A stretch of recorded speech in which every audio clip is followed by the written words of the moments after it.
moving on to brakes. One of the most vital things that you have to remember when you're rebuilding your brake calipers is to have a nice strong coffee ready at hand. Now, the pistons in the brake calipers, how do you get them out? A lot of guys like to pump them out with brake fluid, just using the actual lever on the motorcycle. A lot of guys like to hook a grease nipple up to them and pump them out with grease. Before I go to that trouble, I like to try compressed air first. So I just take a compressed air hose, a rag to put over top of the hole, because you know that there's going to spray back some brake fluid when you do this. And then I like to put something in between the two pistons, just to stop them from coming all the way out. You don't want one of them to come out and the other one not, then you can't get the other one out. So we just start with a little compressed air. And you can see that they are both moving. So then I'm just going to grab one of the pistons and make sure that that other piston is going to come out further, and it is. So both pistons are now moving and able to come out of there. Now when I separate the caliper, the pistons are going to be super easy to pull out. One of them is already out, and I've already done the same thing on this caliper. You can see that both pistons are almost out.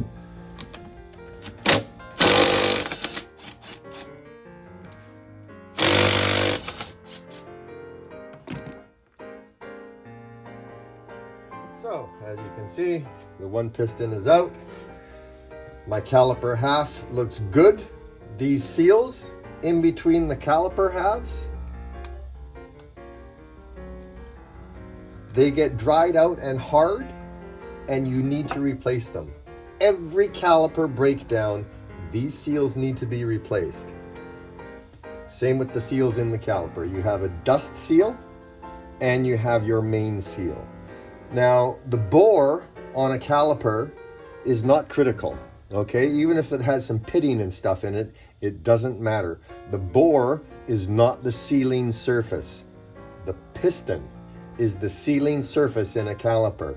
It rides up against the seal, which is in a groove, and that's what seals the caliper. So inside the groove, you have 1, 2, 3 points of contact around the seal, and you have 1 point of contact on the piston.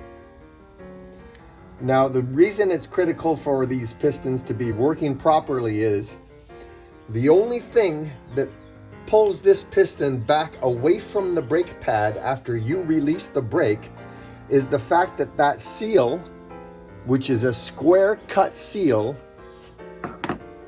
distorts when the piston comes out. And it moving back into its natural shape is the only thing that pulls the piston back away from the pad.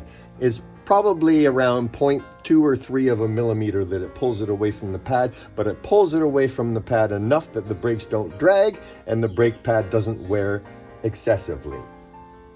So, the piston is the sealing surface. So when you're buying caliper kits, always buy new pistons. Even if the old ones end up being good, then you've got some spares, but always buy new pistons when you're ordering your kits. That way you know that when you're breaking down your calipers and you're doing the rebuild, you're ready, okay? The only other thing I want to mention with brake caliper, this person did us a huge favor and left these rubber covers on the bleed nipples. Without those covers on, water and weather gets down into that bleed nipple, and then it rusts on the inside and seizes in the caliper. Nothing worse. So that's the breakdown of the calipers, and we will go ahead and start rebuilding them now, and I'll come back and I'll give a detailed explanation of that. So what I do is some clear-cut correction compound. You can buy this kind of compound from many different manufacturers, but It did a fantastic job of polishing up these calipers. That's all original. And so I'm going to leave them like this rather than paint them.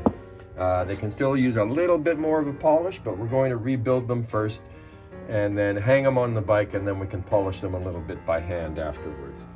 Okay, so first of all, when I'm doing these calipers and I'm cleaning out the grooves, I clean them out first and I get all of the corrosion out with a pick, a small pick or a small screwdriver, and then I go over them with a small brass wheel in my Dremel until that groove is perfectly clean, both of them. It's essential that both these grooves be perfectly clean with no corrosion or anything that can end up behind the seal or the dust seal. If anything is behind these seals when you put them in and then you put your piston in, your piston is going to be tight and it's not going to retract properly, and you're going to have premature pad wear. So it's essential that all of the debris gets taken out of these grooves. So yeah, those are clean. And now we're going to take some brake lubricant. This is a silicone-based lubricant, and it has to be. You cannot use a petroleum-based lubricant on these seals. They will swell up and the piston will seize, and you'll have to rebuild the caliper all over again. So it's always a silicone-based lubricant when you're assembling your calipers. So we take our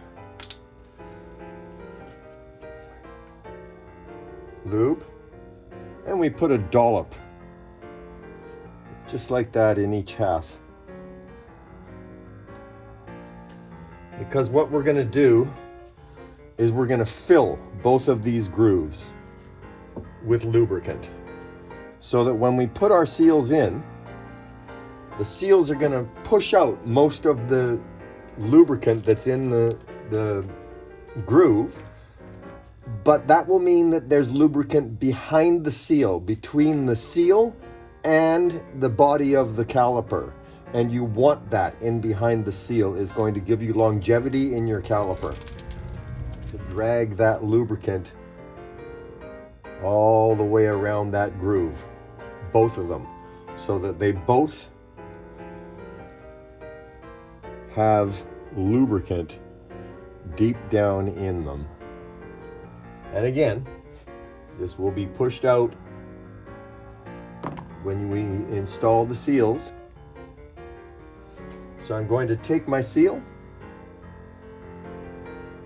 and you can see when you push that seal in that it pushes most of that lubricant out.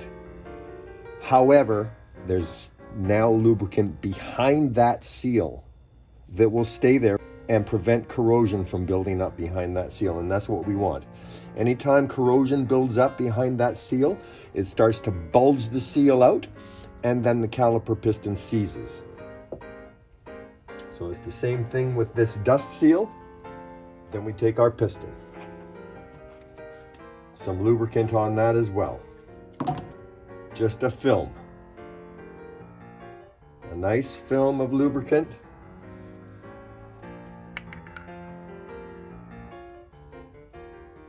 Just wiggle that piston until it pushes in nice and easily. And you haven't pulled one of the seals out of the groove by pushing the piston in. And there we have it. There is one half of one of our calipers done. Now the reason it's important to have this lubricant in behind the seal to prevent corrosion and stuff is because brake fluid is 100% water soluble. And every time your brakes heat up and they cool down, you get condensation inside. And that contaminates the brake fluid with water. That water can leave rust on the piston. It can corrode the aluminum in behind the seals. It can corrode the wall of the caliper bore.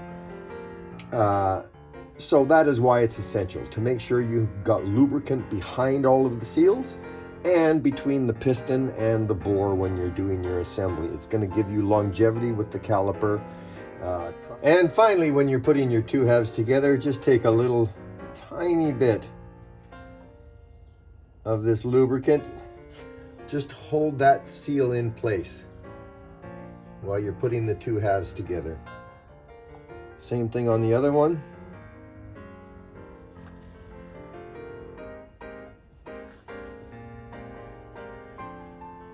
And then we take our bolt, two bolts, and we just drop that down nice and gently. Put one bolt in, drop it down, second bolt in, and then pick the caliper up. Lift it. Make sure that your two seals are still in place. Close it back together. Hold it with your thumb and tighten down.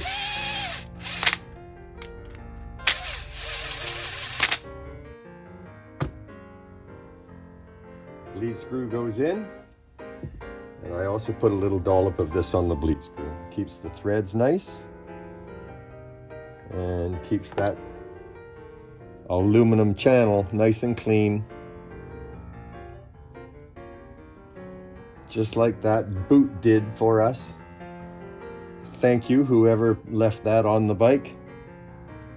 Essential. All right, so that's it.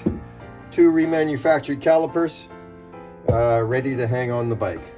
Tomorrow we'll do the rear caliper and start in on the two master cylinders. All right, thanks for watching. Remember, hit that subscribe button.